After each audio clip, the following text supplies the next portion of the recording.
বরিশালের চিকিৎসকের অবহেলায় রোগীর মৃত্যুর অভিযোগ, হাসপাতাল ভাঙচুর। বরিশালের ল্যাগেজে ভর্তি অবৈধ কারেন্ট জাল সহ আটক এক 17 বিয়ে করা বরিশালের বন কর্মকর্তা কবির বরখাস্ত।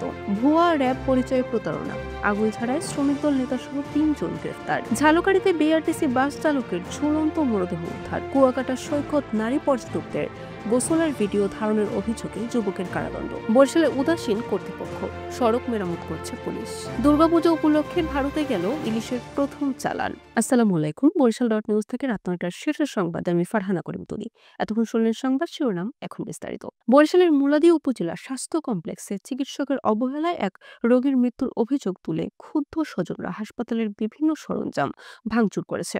মঙ্গলবার সকাল 8:30টার দিকে এ ঘটনা ঘটে। রাজধানী ঢাকা সহ দেশের বিভিন্ন জেলা থেকে পরিবহনের যাত্রী বেশে কৌশলে লাগেজে ভর্তি করে অবৈধ কারেন্ট জাল আমদানি চক্রের এক সদস্যকে বিপুল পরিমাণ কারেন্ট জাল সহ আটক করা হয়েছে। ঘটনাটি ঘটেছে মঙ্গলবার দুপুরে বরিশালের হিজলা উপজেলায়।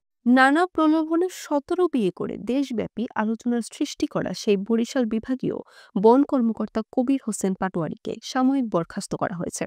তদন্তে 17 বিয়ের প্রাথমিক সত্যতা পাওয়া গেছে। র্যাবের পোশাক পরে র্যাব সদস্য পরিচয় দিয়ে প্রতারণার সময় আগুলঝাড়া উপজেলা শ্রমিক দল নেতা সহ 3 জনকে গ্রেফতার করেছে পুলিশ। এই ঘটনায় ভুক্তভোগী বিপুল ঢালি বাদী হয়ে 5 জনকে আসামি করে আগুলঝাড়া থানায় মামলা দায়ের করেছে। ঝালকাঠি সদর উপজেলার 3 নং নবগ্রাম ইউনিয়নের স্বল্প সেনা গ্রামে জাকির হোসেন ঢালি নামে এক বিআরটিসি বাস চালকের ঝুলন্ত লাশ উদ্ধার করেছে পুলিশ।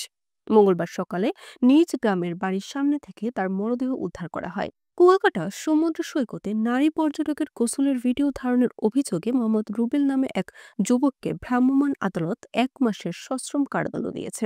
বুধবার দুপুরে কুয়াকাটা সমুদ্র সৈকত এলাকায় এ ঘটনা ঘটে।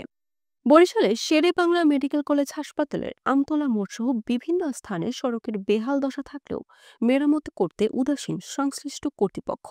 সড়ক ও জনপথ সিটি কর্পোরেশন উদাসীন থাকলেও সড়ক মেরামত করতে এগিয়ে এসেছে নিরাপদ সড়ক চাই ও বরিশাল মেট্রোপলিটন পুলিশ ট্রাফিক বিভাগ।